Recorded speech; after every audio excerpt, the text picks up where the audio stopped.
Tayo maguya. Tayo pile mu. Tayo to o tayo Vivao la. Oya. Tayo mai ai. To pua mo na bola. Nese. Ana au na matina na buena. Ino tayo te masabi. Ino na sapa. O maia, se o tato a iatu i a tua.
Sina mea wa o le atu ai le ri. Mea lava lea o te sa ili atu ai. Ia au nofo i le whare o le ali i aso uma o no wola. Ina ia au i loa atu ai le mātanga o fia o le ali. Ma au sa ili i lo le manu manu.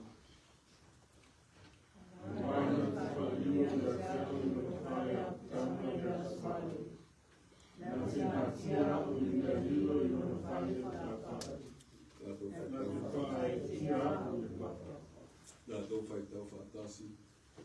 Ea li hie, ia ea o mai a te au i lo wala. Ma tai a te au i le ala lau i le. O na o e ta mai a te au.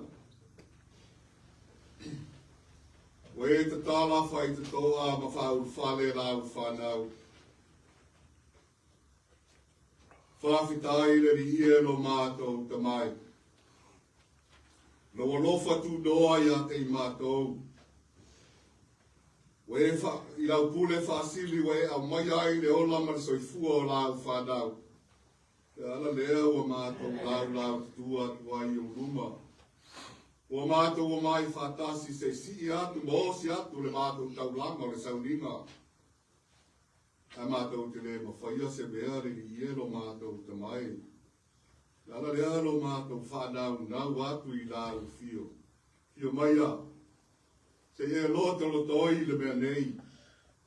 Ia tonu ai, momoni mea mātou te whaia mo lau fio. Taito loina i mātou le mātou sauninga le ielo mātou te mai. Ia mātou whaia ai le dei sauninga. I le tatau, ma le tonu, ma le whamaon, e dusa o lau lawa whinangara. Ia te lese vi inga o elo mātou tamai. I mea mātou te whaia. Le mātou o lenga rea la atu ia Jesu Kiristo lo mātou li imo lo mātou whao. Amen. O le vi inga o le atua le pese fetus full mal fetu. Fetus full mal fetu le vi inga o le atua o le a pese inga le a whai pese.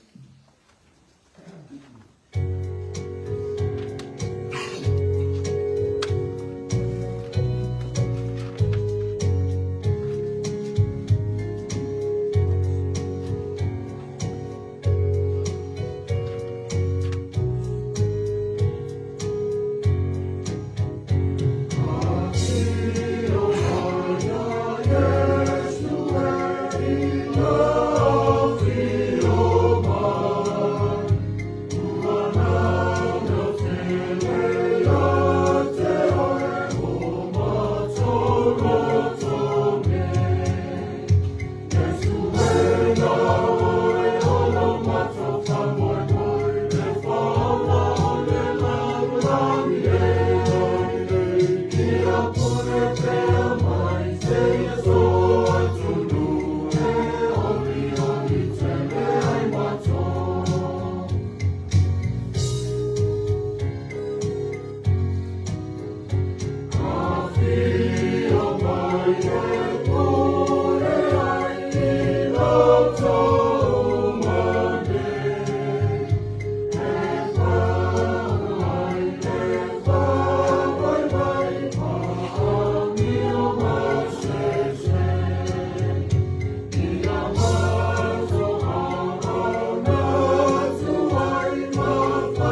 Saya le fasi le manga le tusi para wasu.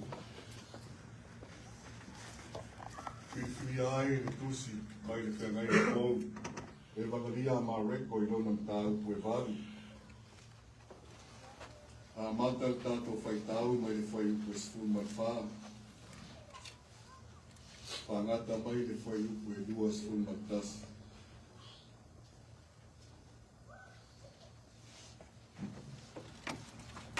Talo le lei e Yesu ke riso na whama mawina e mareko. I lona mata ue vanu, la tō whaitau whelafo a I mai ai le whai ue sfun matwha. Whangata mai le whai upu e lua sfun matasi. Whawhonga mai a, le isi nei o upu mai le awhionga pa ia o tātou utua. Ngaro ia te la tau o na aveni a reto. O nā rea reto e tasi ua ia te la tau I le wā. Ua pōpā e whai o ia te la tau. Ua pe atu. Ia o tau. Ia na wā o e se I mea whakawhete a e au tautaio. Mai mea whakawhete a e ota. Wā tau whilafo ai ai lea. Whape ānei. Te aini a tātou a reto.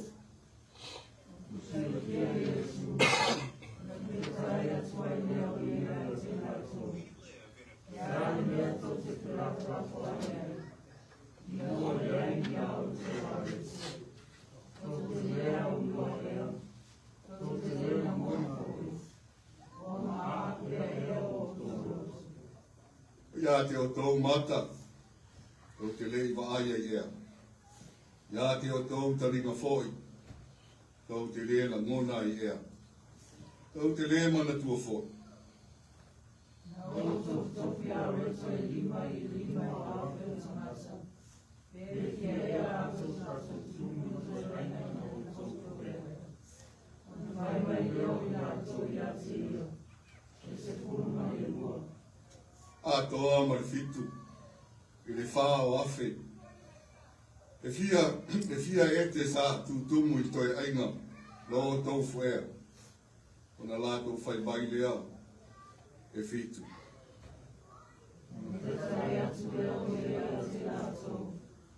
E lape whiona o tau lelo mona.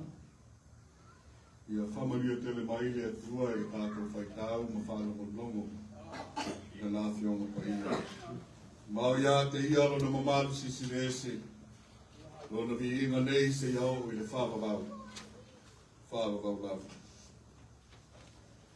Vi inga o le atua se laas ful maritolu le pesi. Se laas ful maritolu le pesi.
Ia I lava se poto ma se a tamai o se tasile ni ielo mātou tamai.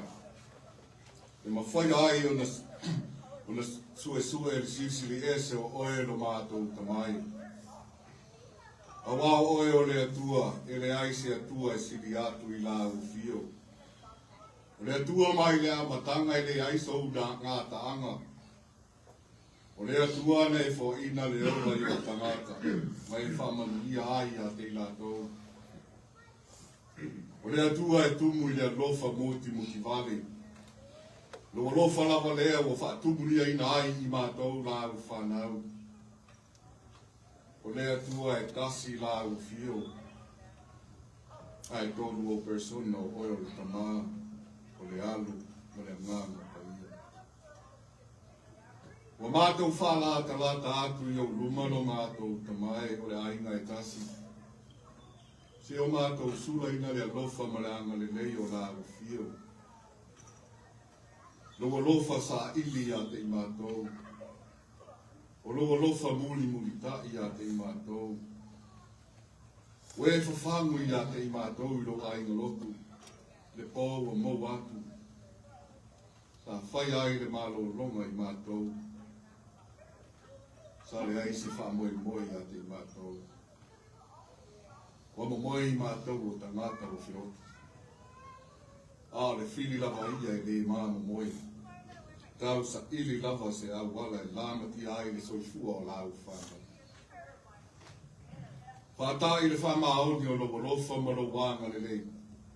Wei fufola ai o ao I lunga ia te mātou. Ua maru pui ai le ola ma le soifua o lau whanau. Lea wei whawhanu ina ai I mātou se tai au o moa. Whawhita ai le mālosi o le pino, le ola fōu. Wei whawhau ina ai o mātou tangata le tai au o sapati.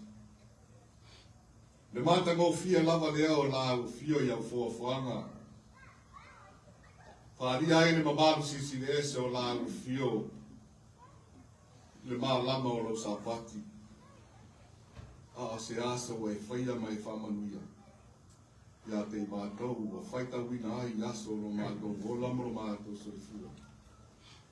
Ia a mātou wola masawa wali le nei laro rangi whita. Whaftai le liero mātou tamai. Mawarunga lau tau singa I lau au ona matina le ngā ruenga. Ai maise lau tau singa I tamama atutua. Le au te lengo si o mātou e kālesia. Le whamoe moe foi le mtanga ruenga. Sa whapeo na mātou whawhia ngai ai. Sa mātou turi vai I lau fio. Lea sa mātou whātino hindai. I aso o mawai atu le liero mātou tamai. Whaari ai le alofa maleanga le rei o lau fio. Le malanga mai o au e kālesia mau pulenga.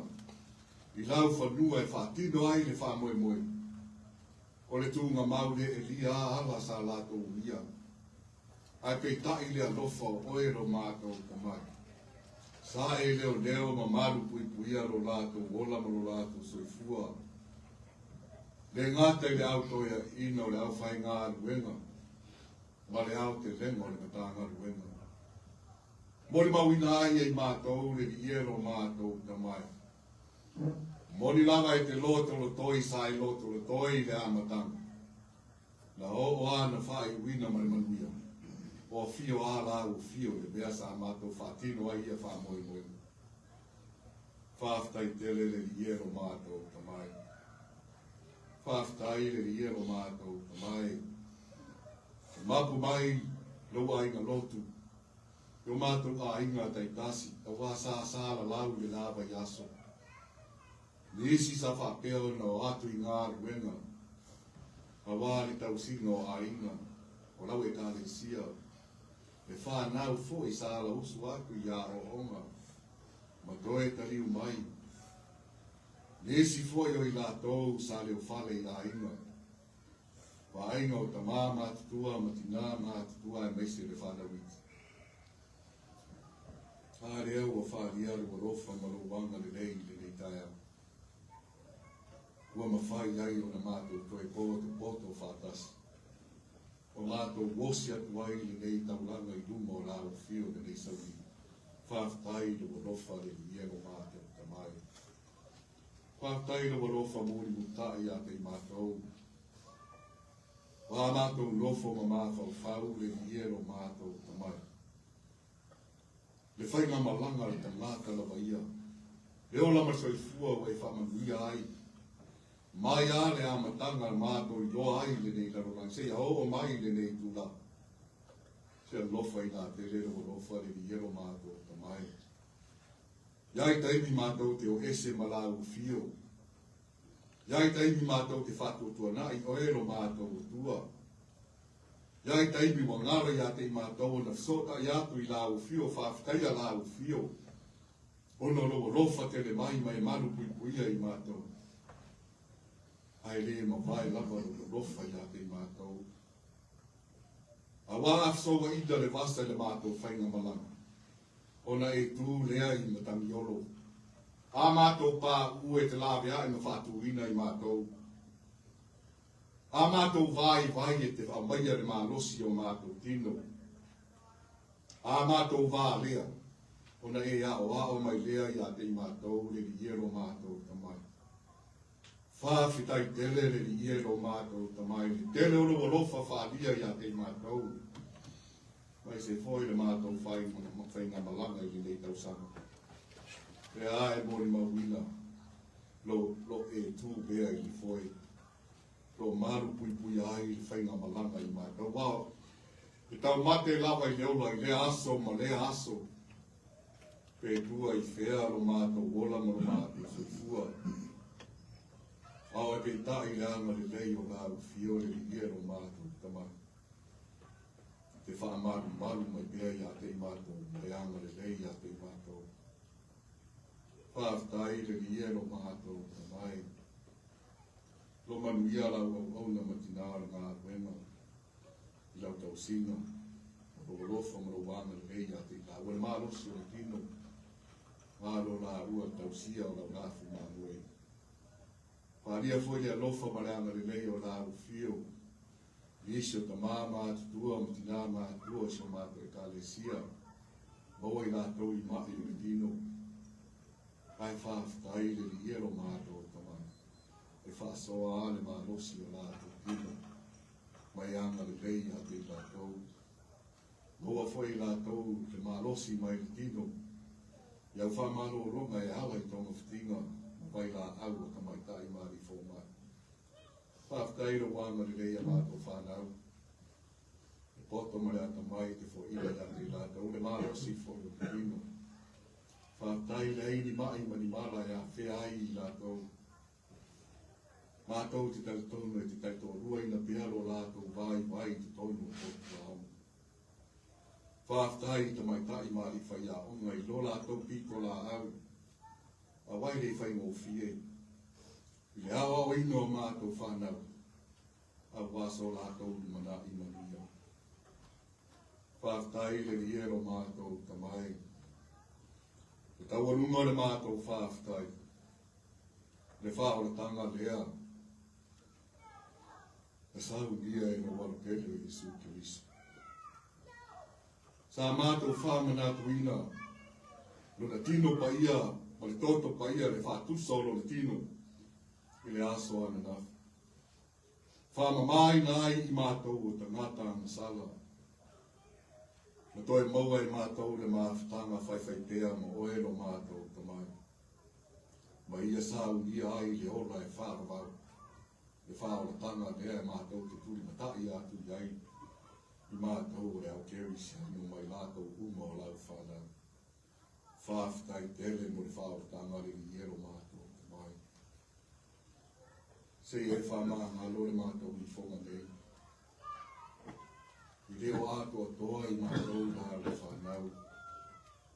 Mātou whaia pēa le angsala i le aso ma le aso. A o si sila whawhonga o la fia. Wa loa foi ma sila fia o ero mātou tamai. Ta ngata mo na whaale tau mo na se i o du. Ato ai ma le angsala lilo te tonu o loto ta ngata loa i. Ala lea ua mātou whamaudalo atu mai o umaro mātou tamai. Whamore mole se e whamangalo mai i mātou o ta ngata angsala. O e lawa i mātou te saili atu mai lo mātou tua. I o mātou loto Fatu tua atu i la u fio. Mātou māna tua lea le iero mātou tamai. I nei tai au. I au au una o whakeo na lātou tutu lai. Whonga ina lau whi au. A wau ta ngata Fatu tua. Lau i la u fio taito ua ina i lātou. Whamanuia i a te lātou. Maua le mahalosi o tino e au nai ma whaatino lo lātou wala wina. Maua mawhauwhaunga le lei mai lau fio whanga ngana i nai i lātou. Au wā lau upu ma lau whi au. Reanga le lei ma whamanuia i a te lātou. Tā lava le whi au o la lātou whola ina i le lei. Tai au ro sapa. Ia alu ma le mana o lau fio e whaalawe tele i whamara ma lama i o ka ngata whatu tua. Le ngalo ia te mātou o mātou a ima o whakeo na sāra lau solo i te whao le ngelo. Mai se lava o mātou a ima i Samoa. O waere ngalo whaitai a te mātou o na whangalo ina. Le mea na mātou tutupu ma whiola i whai ma Fatu ai no mātou ola Fatu tua i lau whio. Ia iai au whamani nanga ia te lātou o mātou a ima. Yo lava mai pongoa e whao le nei laruranga. Waere o tusa ro lofa ia te lātou mai mātou. Māru pui aro lātou, gola mo lātou se fua. Mātou tu ina atu fo i luma le iero mātou te mai. Le mātou pūle ma fou. Wātangi ai le ola o lau ngāru. E ngai mātou ke le ma whaia se mea le iero mātou te mai. O le ala le alo mātou whanau nau. Ia iai la au fio i la pule o fō. Whamanu ia le toi ina e meise au o auna. Ai meise le au te lenga o la pule o fō i nei Las Vegas. Se fia fianga, ma se sa fia fianga o i mātou la au whanau. Mātou o le au kerisiana. Awa wa atangi ai. E o tupu maola o lau ngā ruenga. Ai a mātou ngā rue ma le whamau. Mātou walau i lau fio le iero mātou te mai. Mana tua nisi o tono ai o ngāse ngāse. Nisi foio. Ka mā mātua ma tina mātua na mātou e tāre sia o le mwhai o na mātou tā kua i whātasi o no. O mai tu mau e tino. O e lavaro mātou fo masiri. O e o le atua e whai wāwena. O le atua e tumu i le aprofa mūti vale. Se e anga le leia te i lātou. O a lava o tonga whitinga ma mai la alu ka mai tai mahi fō mai. Ia uia e ailo mana whamalo roho ia te i lātou. Ia e anga le leia whamanuia ia te i lātou le i ero mātou te mai. Mātou wala au i la ufio le i ero mātou te mai. Nisho mā ro whapeona. Ta wai le liero mātou ka mai. Ona o le pule al tangata tō tasi. Au o tō tele so i fua o māti maui. Mātou wala au i la u fio. Se i e fua ina o le file munga lua ina ro mana i a te lātou yuru ma tai tai. Ia moa i lātou. E a nganga o le alofa mona. Mata usi le file munga. Nisi foi o i lātou. Leini no fuanga i no fuai. To ai man whanau. Isi o whanau o mātu oti. Le ai fo i no fuanga i no fuai. Se anga le lei a te lātou nāvia ina i lātou le liero mātou te mai. Mai lo lātou mā te lā ina mani fia ai mani fia feini le aso i mare aso. Au e te tū lā fua ina i lātou le liero mātou. Isi o i tono to ese au ngāre whawhare pupuino i lātou i no whaanga. Se i Fatu ai le ola o se seo na whao ngā ina. Musu ina pēa o lātou, lotomo o lātou o ngam. Le mana o lāu fio. Se anga le lei ma whamani ia i a te lātou. Ina ia to e tupu a e se moe fau. Malangona i lātou le salamo moni. Foi mai lava mataria o ero mātou ta mai ma whaia o whinangara. Mātou wala au i la au fio. Se e whamanuia i a mātou whanau. O ina repoto whamanuia i a te lātou repoto mai a te mai. I maua e lātou le matau ma le whamaoni i la au fio. A wao la au fio. O le alo repoto ma mea le lei ma lava. Polisa ina o lātou mata i fia fianga o le nei larulangi. To ai matu i langa o le nei larulangi. Wane iai ni mai mani mala e a whea i o lātou tino. O ina ia te lātou le malosi o le tino i a lātou fina finau i mea le nei tonu a o onga. A wao i lātou la vaia. O le manuia o a ina. A to ai fo i ma manuia o e kare sia. Pamanuia i te maitai mari whai a onga. I le poto ma le ata mai, le ngā ruenga whitāro ngawha mai i lātou. Ia iai lau whamarianga ia te lātou mō lātou wai. Maritua le lau mua I ka ngana fōu, liso I lātou, le soifua, ofo ato I nā atu. Lātou te whiau auna mō lāu whio ma tama ina lau tāla le rei. E vai I lātou le iero mātou tamai. Tara rea ua mātou whātau anau I lāu whio. Se taito roa ina lo lātou vai fo ina ia te lātou le poto mrea tamai. Ātoa ai ma le mālosi o le tino. Whamanuia ia te lātou mō lātou tāu mwhaina. Whamanuia I tamai tai māli whaia onga. I le poto ma le atamai tu sai o le ngā ruenga. Lo lātou wa o tau ino I lātou ma wha au pena ina I lātou. Pata pena ina I lātou mō lau ngā ruenga le iero mātou tamai. Whamanuia ia te lātou mō lātou wāhinga. Le ngalo ia te mātou. So mātou atu no pele o Samoa. Le ngata ia Samoa I sifo, Samoa I sai. Ia ia whamanuianga I unu mataitai o whainga mālo e lua. Anga le leia te lātou. Ia lātou tuli vai lava I lā o fio. Tu atu I lumo o lā o fio. A wāni manatu. I le taita ino le whainga mālo e lua. A wā se manuia o Samoa mōna tangata. Whamanuia I tangata nuo se o mātou watu nuo o Samoa mōna. Ule ari o whaipule I Fatua ma tausi le au maanga ma le mālosi le nui. Langa o tāma ma teine se ia o lava I whana witi se pepe Fatu a whana. Ia iai lunga ia te lātou o whamani anga le niero mātou le tamai. Mātou walau I lau fio se e whamanuia I lau o ona ma tina le ngā ruena. Ai mai se le mātou I whonga nei. Steinga na mātou whaalongo I nai I lau whiau. A mai le mātou whaalongo. Tala le mātou whaalongo le mātou le ngona marimani. Le whiau ro wheta lai mai ai lau whio. Taiko rua ina I mātou. No mātou whātau waa mai wharea. Ai mātou walau I lau whio. Whangaina pēa I mātou mō lau ngāru. O mātou te whiau au ngā lava mō lau whio. Whātasi le ni iero mātou tamai. Mana o malilo ta ngāta la waia. O oi o rea tua e ati lau sila whama le roko mai a ngāta o ta ngāta. O lava nei o mātou whātau anau.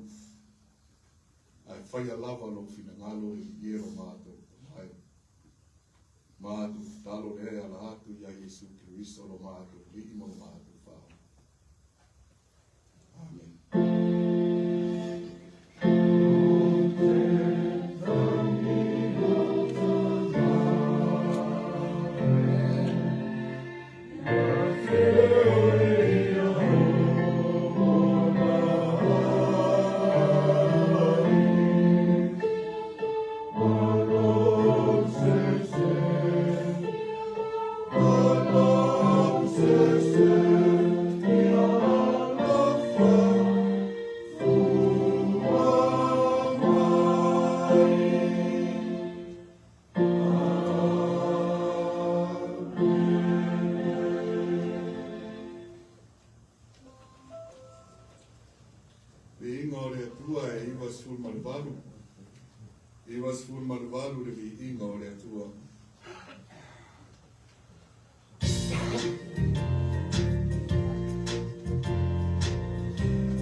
Yes,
le ielo mātou tamai.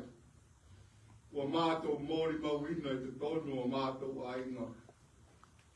A wasa e te tofi niso I lātou I ngā ruenga. Le ala lea ua mātou mau ai le tamau ainga o tupe akia e ai o mātou ainga. A ua mātou lafo ina fo I se vae ngā mō lau tauranga. Te sila mai lunga le ielo mātou o tua e whatau waa. Te tauranga lau whanau. Mātou te tau tonu e te whatupu ina, ma whatele ina. Palau I mātou I lau fio se ke whapa, ia ina le nei fōai. Ato ai mō mātou tangata. Whamanuia I lau e kāre sia. Le mātou te talo rea la atu ia Jesu Keriso. Lo mātou wale I marwhaola. Amen.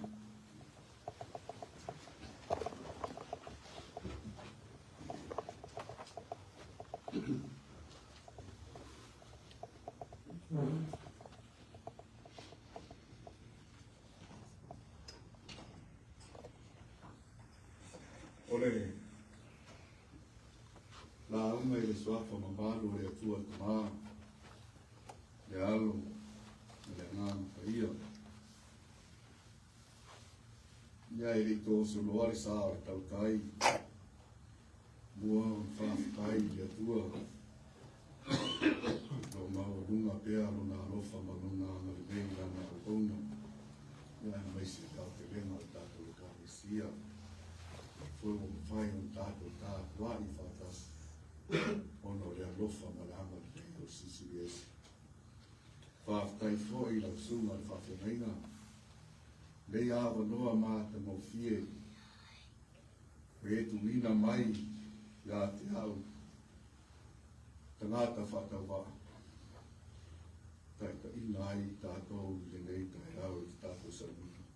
Pamanuia le tua I lau sunga whawhenaina. La maua le matua o le launga I le tusi lea sa tātou whaitawina. Mā reko I lona matau koe walu. Au a whiri ai le whai upo e sifulma leon. E whai mā tātou matua I le nei tai au. Nā au koe whaitawina. O na lātou whe lafo ai ai lea. O whape ani. O le aini a tātou a reto. O na lātou whe lafo ai ai lea. O whape ani. O le aini a tātou a reto. Tusa ai ima le whasina manga le tusi whaitau aso wa au mai ai se au tūre whau ai ni mā whau ngā whare angana o ale nei tai au. Whai mai le manatu au tū o le nei tai au. Tioata. Tioata. Whaperitania, o le au tū. Grey-tinted glasses. Grey-tinted glasses. E longo fia lava e iai se mea o tupu. Pea tātou whaalongo ina o whitau tanga ai nisi o tangata. O le manino le tātou whaalongo. E tātou I loa tino ai le mta uporo o tātanga no ai ia tangata. O le pisa o le au so. O ai loa tino ai e Jesu. E iai le mere e tupu. Wa ngalo I le au so. Ni ala tau a ritu. O le ngalo. O lona winga I le. O lona winga. O le mawhai o na mana tua ina. Ko se isi fo I whaupunga. O le tau iai le ma whau. Nā lo se me tupu. Yo tātou so I fuanga. E le whapea nā o leo so. A wai ai teime ngalo ai a te tātou. Se whātanunga. Po se mea tā ua e ao ina whaia. O na tupu ai leo se whare tonu. O lea foi whare tonu. E ata gia mai ai. O tātou o tangata whātamara. Ma le le maana tunatu. Whapea se vainga le tala lea sa mai e mareko. E whata tau i le mea sa tupu i lau so. O a reko sa ngalo. Wa maa fua ai na lato whetau kata i lungo le waka. O sila fia e le au so. Le aini a reto na tapena ina mo le whainga marama.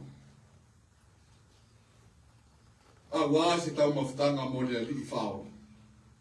Whapea mai la tou. A wā leo. Leo o le malanga atu o Yesu mai la tou. I le tasi tu o tamanata. E wha wau wai le ngā ruenga le ari. Manatu ala tau vava o matu wai solo. Po ai tonu e ngafa ma lea ma tawhai yoi. O le tapena ina leo se whaoso. A wā tātou sisila te tō. E toa se fulu ma le toa lua le au soko a Yesu. Ai le ai lava se tasi na mawhai o na manutua ni a reto. Mo le whainga malanga. Sa tangia lava lo lātou whāta mala ma le matala. A le, mo le mawai le whaiupu e sifuru ma le ono le tātou matua. O na lātou whi lafo ai ai lea. O whapea anu.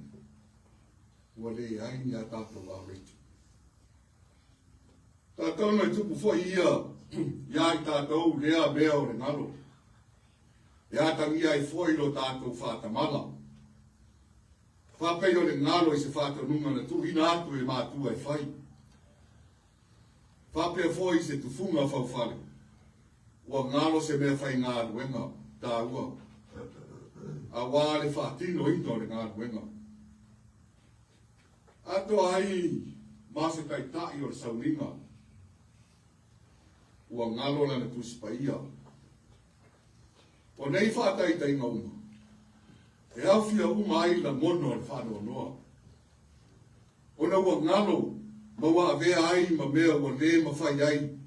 O na whātau nuina le ngā nuenga. Ia ato toa ma le lei. E lei whaafiti le au soko i lola ato wala uina e le ari. Sa lātou talia ma le nganga fia lo lātou wala wina. Sa lātou tu ua foi mātua ma ainga. Ai muli tai atu i lo lātou matai o Yesu. Po whea lava e malanga ai le li i ana ngā ruenga. E muli ai le au so. Sa mori mawina foi e le au so. Le tele o ngā ruenga na whaia e le li. Ngā ruenga sa whaadia ai le mana o le ari. O wā venga. Ngā ruenga i le wha māloro ino i la tau sa mamai. Wha pupula e sa tau aso. O e sa pipili wa sa wawani. Ato ai ma e sa oti. O ia Fatu ina mai. Sa ia wao atu fo ia te i la tau. E whāta tau i le mā lōlo na te mā. Peita. E ui le tele o ngā ruenga le leia le ari. Sā mori mawina i lau so. Whāpea awa o ngā le ari i ate i lātou. Sā ta pena ma whawhai lele ai leo langa Fatu o tua o i lātou. Ai sā ta ngia lava le le ato o toa. O le anganga ta tonu ma le le whamaonu. O i lātou, o Yesu leo le alo le atua. Nā te mawhaia so se mea. O ia tu ina ai e le atua alo na mana. Nā te whai ai mea uma e lātou te whaaya, ma mori mawina. As Jesus went with his disciples from place to place during his ministry, there is no doubt that there were many good things and miracles he performed. His disciples witnessed these things firsthand. From turning water to wine, raising people from the dead, the disciple witnessed it all. Yet, despite all they have seen with their own eyes, they still had moments that showed a lapse in faith. We obviously rely on food to take care of our physical health. When there is a limited supply of food, human nature is to worry about where to obtain food, because it is an essential part of life.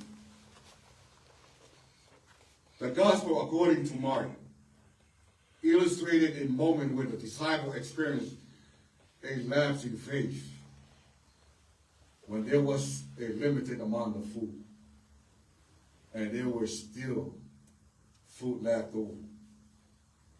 If I'm among my we are far beyond my year. We far from my lady, the piece of all our soul.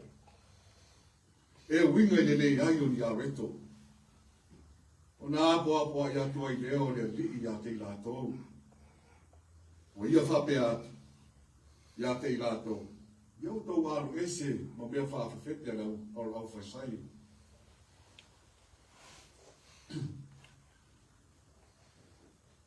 Ole wima o mea whawhiwhete a lau wharesai. Wā papa tua ia i le ri i o le so. O a o ngā se se ia a lau wharesai. I tangata. O whātu sa ina lea i le whiwhete. O no le whawe ma le sasao ngō fia o le a whaina. O se mea o whao ngā ina ai le whiwhete. O lo tā ngō whaila ri. Ina ia tai e se ina le au so. Mai mea whawhiwhete le au whaisaio.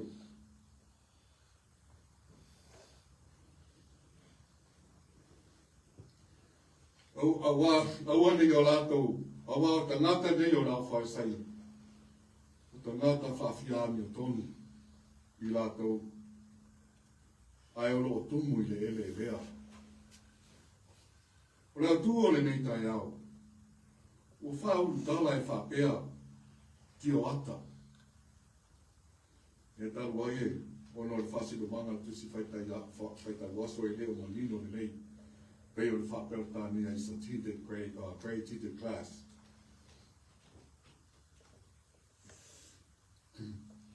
O le asau so le fisili mo i tātou, o le asau si la fia mo so tātou i loa i le Tioata. O le a fo iso na ngā mo i tātou. Te lea itua i ngā Tioata. Tioata e manino. E manino lele iai lo tātou i toa ato le isi i tū. E iai foi Tioata e lanu ese. Te lele a ngā o le Tioata e le soifuanga o le tangata. O whanga ina i ngā o sia ai Tioata o tā vale. Whama lama o whali tele. Papia foi le ngā o sia ai o mata Tioata. A wāre Fesoasoani le whare le ino le vai. Tātou vai a foi nei o na pō. Le ese ma le whelanu lanu wā i o mata Tioata. O iai Tioata tau pō misa. E a ngai pui ma iai whawhonga. Pe a se ma ia i suru ma losi mai o le lāta. A wā a o ina mā losi tele le susulu le la. E a wha ina ai whawhonga o le tangata.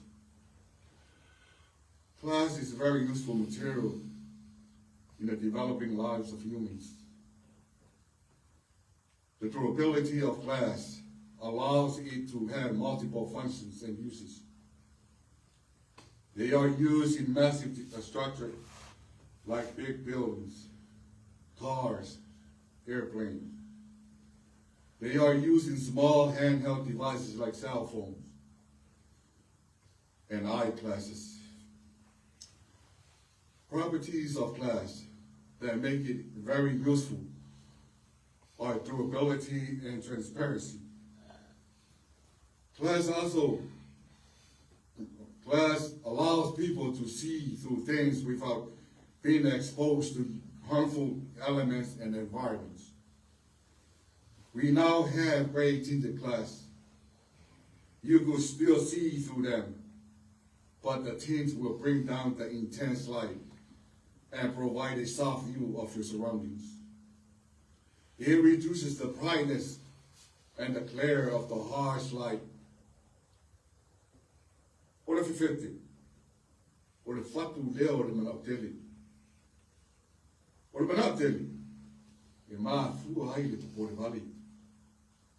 Sa fautua Yesu le au soo, ina ia au ese mai le mea whaafete au whaisaio. O le manao i mea titeli.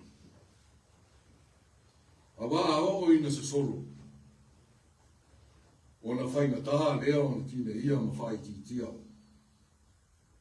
O sili na manao le au soo i mea whaatau waa. Ma ua veai ma awala. Ua puni tia ai lo lato i loa le atua. Ua le mautonu ai fo i lo lato whātua tua. Ua ngaro ia te i lato. O lea li lea sa ia whawhanga ina le lima afe o le moto tangata. Sa lato mori ma wina le telo wa venga na whaia e lea li. Ai puni tia ai lea nganga taktonu ina. Ono lea lava e nau i mea whaafifete ala whaasaio. Ua moni ai le tasi upu e whaatatau i leo so. O le tino o loto lo toi i nei. Ma lea li. A le loto ma le anganga e ese le mea lo iai. So le tino le au so o lo iai ma Yesu, whaatasi ma Yesu. E uiro lato mori ma wino va venga na whaia rea. A le loto ma le anganga o reo muri tai i mea whaafefete a lau whaisaio.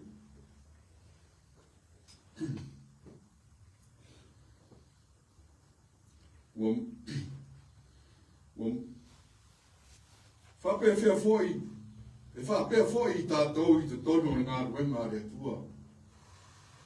Tātou tino lo vai. Ao tātou loto mānang, o lo anga atu i fia fianga ma tū nanga o le laulanga. Se wainga i le au soo, e fōringa e se le Tioata wa rato whaanga ina. Wa le mawhai ai o na te te atu i mea whaafefete ana whaasaio. Le whaanga ina le Tioata manino, ua i loa ai le maa o rato loto. Wa se ngai ai o lato whawhonga, i le maa losi o le susulu mai, o le popole i mea whatawa, ma le loto atu wale. Wa le manino ai le tangai to ai le ali whaona. Na taia no ai le pupura maa losi mai o mea whakapole ina ai lato. O na Fesoasoani lea o le Fatu tua. Te le tai me whia ngai ai tātou mo whainga tā mo popua ngā o le nei o langa.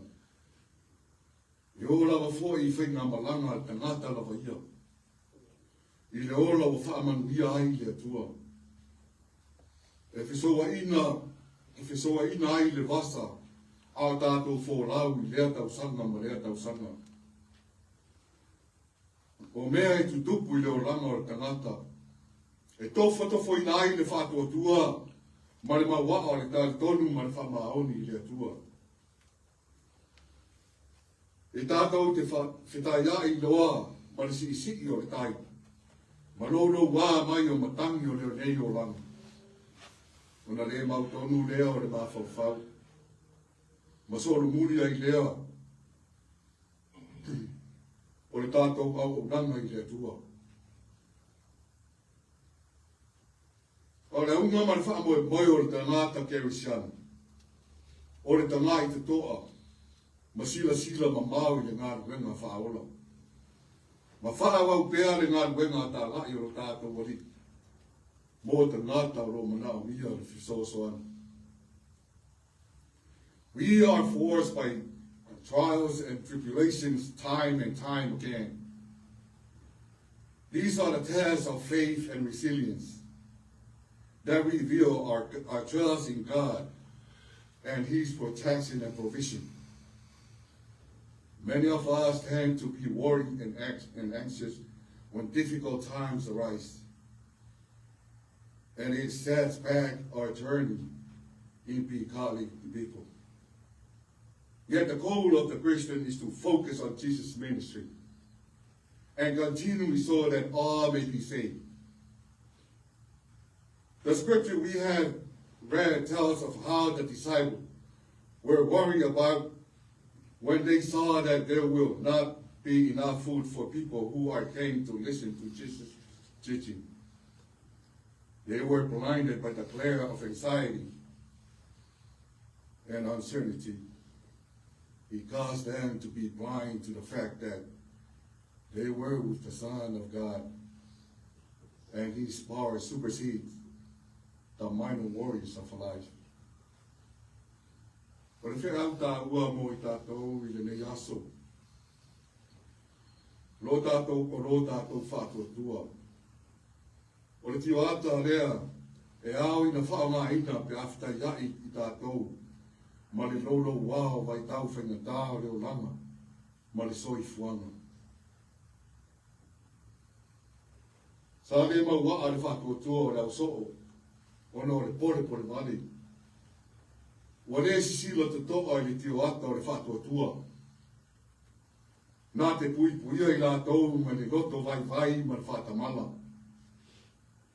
Le Tioata na wawai se ina ai, mea lea o ngā mapapolenga whāle lororangi. E mawhai ai o na tau lai le waai o le tangata Kerisian. I le mana ma le pule sisi le ese a le tua. O le pule lava mea e le ai se mea whainga tā ai. O le Tioata foi lea, nā te pui I tātou mai mea whāwhete. Ai whamaro sia ai tātou pe āwai vai. Fatu ina ai tātou pe āpā u. E manino ai no tātou wa ai atu le whaorotana. Ua umana saudia e no tātou wali whaola. When Jesus heard how his disciples were worried about the food, he cautioned them about the leaven of the Pharisees. Leaven or yeast is the seed of greed. Greed that brings about worry and anxiety, especially times of need. Yeast is also a very influential thing with the way it spreads. Jesus taught his disciples to be aware of leaven, or the seed of greed, because when it spreads, it easily affects our walk of faith in God. So let us take into consideration that our faith is a Grey-tinted glass. In our lives, when we face the storms of life, the disciples were worried. They did not consider the Grey-tinted glass of faith that shields and protects Christ's followers from being disheartened.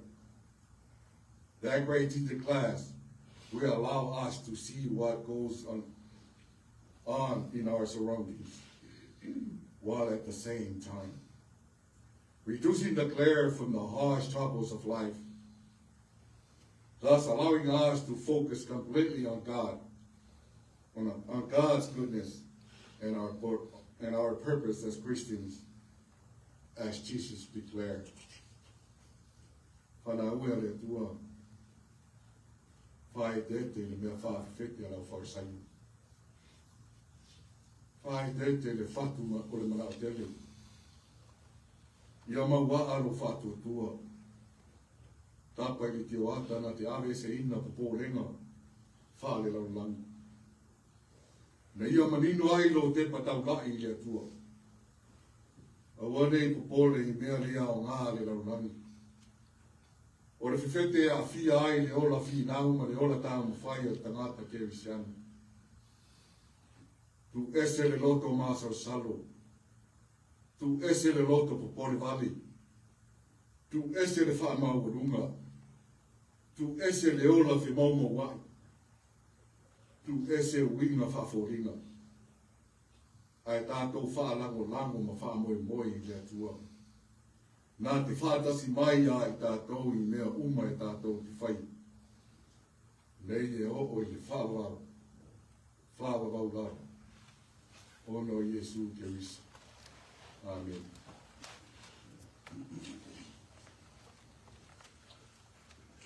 Nā tātou whaina nei sauringa, ese se la uono sful ma le ono. Se la uono sful ma le ono le pese, o le alami ina e la whai pese, whai winai tātou sauringa.